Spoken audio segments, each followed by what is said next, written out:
Okay, good morning guys. Today, October 28. Bali, eto na siguro yung huling ride ko ngayon this year. Kasi gagaray ko na tong si Honda CBR ko.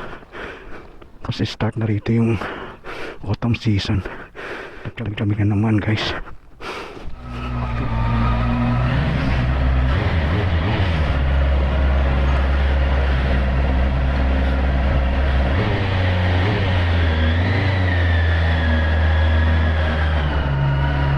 Okay, ano ba yung temperature ngayon? Ano na kasi ngayon dito guys, autumn season na, kaya eto na, taglagas na. Isa na ang malamig na weather. Pero ganda ng sikat ng araw ah. Okay guys,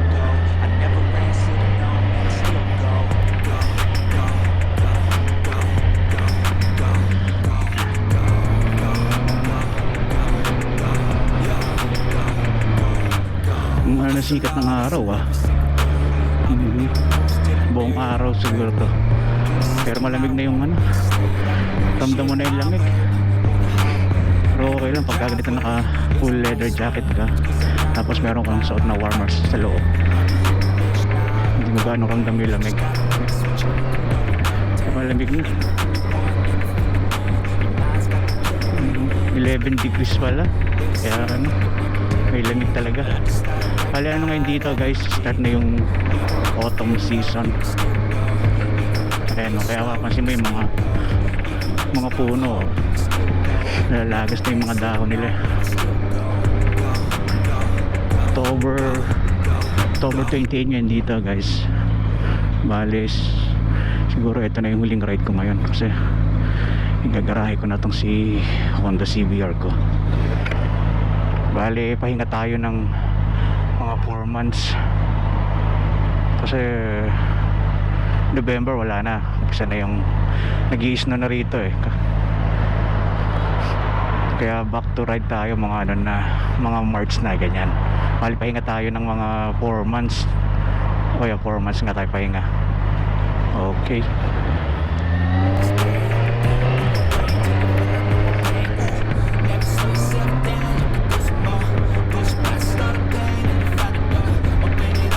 sikat ng araw oh. Pero 11 degrees lang guys, kaya ramdam mo yung lamig eh. Tamang tama naman kasi naka full gear naman ako, kaya okay, kaya yung lamig. What a sunny day. Okay, ganda sana kung ganito lang lagi yung weather. Okay sana kung ganito lang eh, basta hindi lang nag-i-snow, kaya pa mag-motor, walang problema yung lamig. Basta naka full gear ka, tapos may warmer ka sa loob, kaya yung lamig. Kaso pagka nag-i-snow, wala na, mahirap na kasi madulas yung kalsada. Tsaka hindi talaga ubra. Kaya pagka ganito lang, okay na, kaya to. Okay, galing nga, pasok ako rito sa expressway. Eto, ngayon dito nakaramdaman ko talaga yung hampas nung lamig ng hangin. Okay, eto na yung expressway guys. Tapos yung expressway na to, ang speed limit dito 130 km/h. Kaya pwede ka mag-speed up hanggang 140 ganyan. Ganda ng sikat ng araw.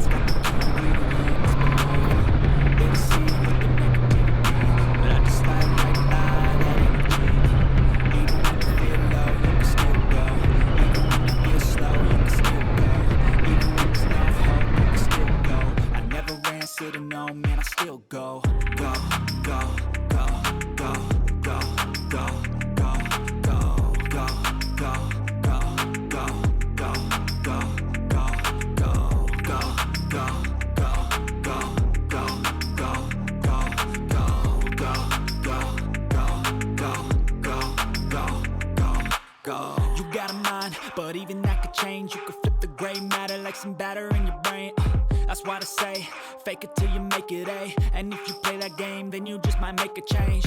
Rearrange all the bad to okay. Take the worst thoughts saying, turn them to a game. Take the best thoughts saying, put them on display. On repeat in your brain till you're feeling no more pain. Never slow yourself down. Okay. Exit na tayo ng highway. Tapos sakit tayo ng bridge tapos papunta sa city center. Wow, ganda ng sikat ng araw. Sarap pagka ganito lang lagi yung weather. Sakto-sakto yung pag-ride mo. Okay.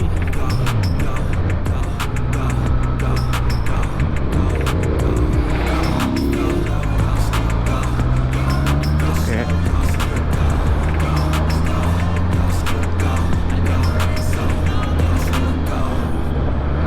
Pansin mo pagka ganito yung weather na pagka autumn season na, yung mga puno nagpapalit na yung kulay ng mga dahon niya. Summer green na green siya, ngayon nag-uumpisa na ninilaw hanggang magba-brown tapos hanggang malalaga siya. Pero ang ganda rin tingnan, no? Bali ayun yung Danube River pala, guys. Blue Danube River.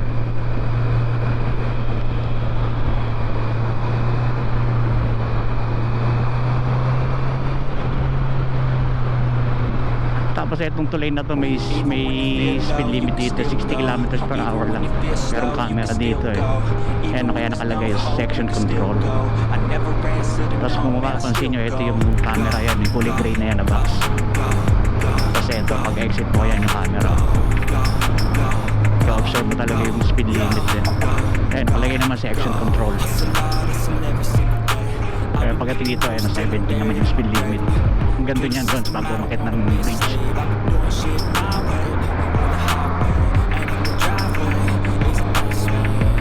Bali ngayon, nakakita tayo dito sa bridge na to. Ayan, papunta yan sa city center. Ayan, tapos pagdating doon sa city center, yung speed limit doon 50 km per hour na lang kasi nasa city proper na. Kaya observe mo talaga yung speed limit. Ayan, nakalagay 50. Kaya observe mo talaga yung speed limit. Nabigat kasi yung penalty rito, guys. Ang sistema rito yung no apprehension. Kaya magugulat ka pagka may violation ka, nahuli ka ng camera, may darating na lang sa yung sulat. Accurate talaga yon, guys. Eksakto yung oras, yung date, tsaka yung lugar, tsaka yung violation mo. Kaya wala ka talagang lusot eh. Kaya magandang solution talaga doon, observe mo lang talaga yung traffic rules tsaka yung speed limit. Ito normal to rito, guys, dito na sa city center kaya nagbi-build up na yung traffic. Pero ganyan lang yan talaga kasi may speed limit, may dyan.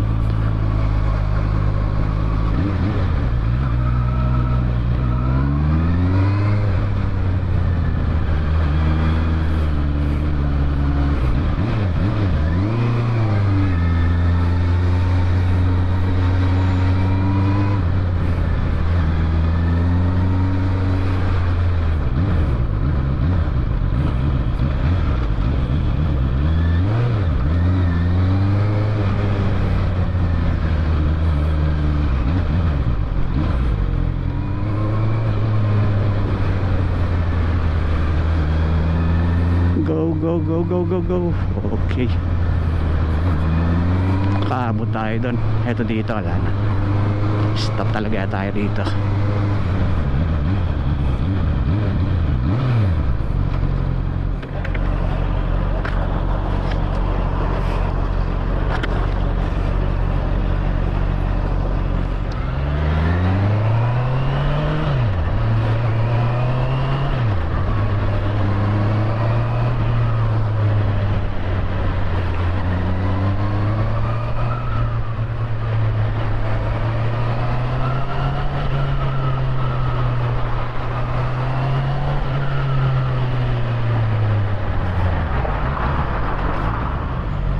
May ano pala ron, road construction, kaya pupunta tayo rito sa left side. Bahay nandito na ngayon sa city center, guys.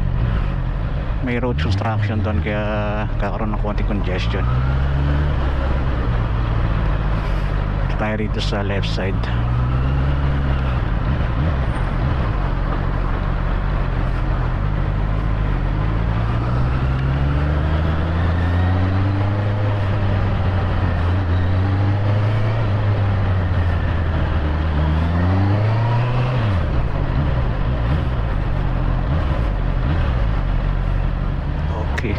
tayo sa left side. Ayan, sa may road construction pala dyan. Kaya nagbi-build up ng konting traffic. Okay lang naman.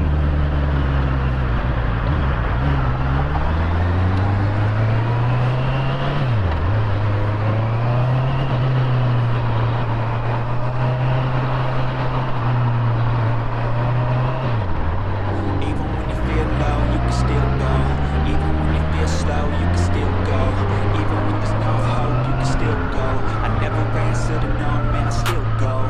Go, go, go, go, go, go, go, go, go, go, go, go, yeah, go, go, go. Hustle hard, hustle every single day. I'll be making moves till I'm buried in my grave. To the system, I don't wanna be a slave. I've been doing shit my way, with a hard road, and in the driveway is a nice range. 'Cause I'm down through the climb, I ain't like pain. Never hit the bitch, nah, I don't complain. Just gotta hit the switch and you can go and obtain anything you want, anything you need. Your mind's got the key ingredient, it's belief. They'll see with the negativity, but I just like. Marami na rin talaga nagbumotor dito sa city, guys, kasi dahil nga sa parking space mahirap. Pero kung problema nga rito, gaya nga nito autumn season na, yung malamig na, tas November nag-iis na, kaya mahirap na magmotor, kaya garahe ka na rin talaga. Kasi ako hanggang end of October lang ako nagbumotor kasi ginagarahe ko na tong motor ko, tapos pahinga ng mga 4 months kasi winter season. Bali, ang balik ko na mga March pwede na naman umpisa na naman yung riding season dito, guys. Medyo may lamig pa rin yun, pero pwede na kasi hindi na siya nag-i-snow. Pero minsan pagka gaya ng mga month of April nag-i-snow, pero lang naman yun, hindi talaga tuloy-tuloy. End of October garahe na, gaya ngayon garahe na ako ng October, end of October hanggang na yun, end of February. Tapos starting March back to ride na naman ako. Bali din 4 months din nakagarahe ito. Winter break. Hey Cardo, radio on.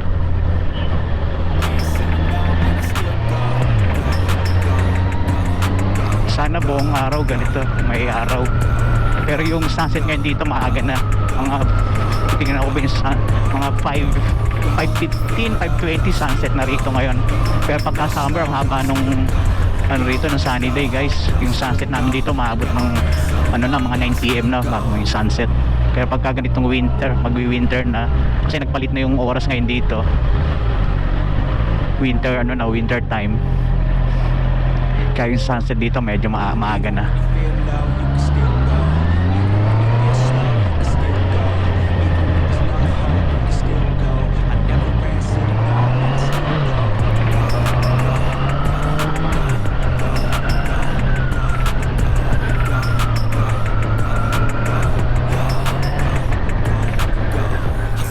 Hey Cardo, radio off.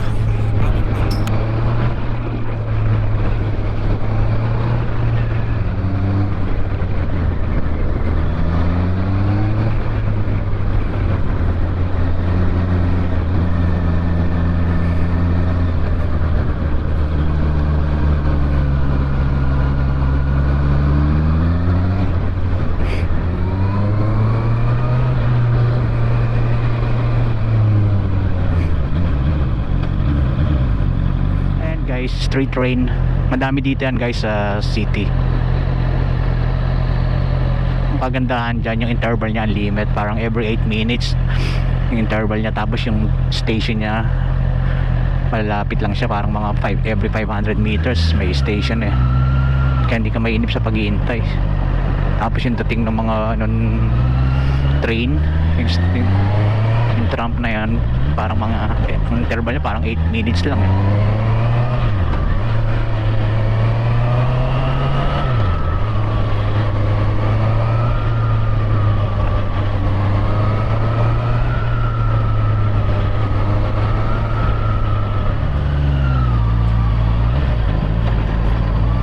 Kasya ba ako? Oh yeah.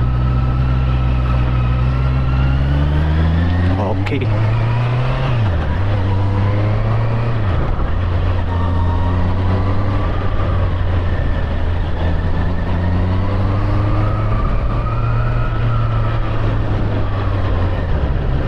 Okay, lapit na ako dito sa destination ko, guys. Masasabi ko ano na, bali ito na yung last ride ko ngayon itong year 2024, October 28, 2024. Ito na yung last ride ko kasi gagarahe ko na tong si Honda ko. Garahe ko siya ng 4 months kasi ano na rito, isa na yung winter season, tapos 4 months winter break.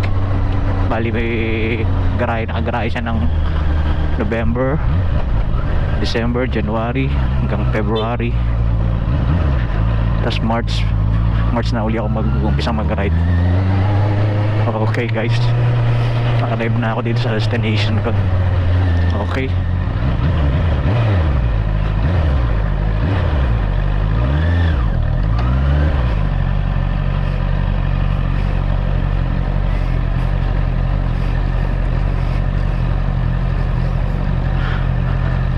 bali ano na rito guys autumn season na, kaya dito may mga dahon, ano siya, taglagas na ngayon dito guys, mga dahon, kita yung mga puno. Pag summer green na green siya, pero ngayon ayun, kita mo. Okay guys, arrive safe.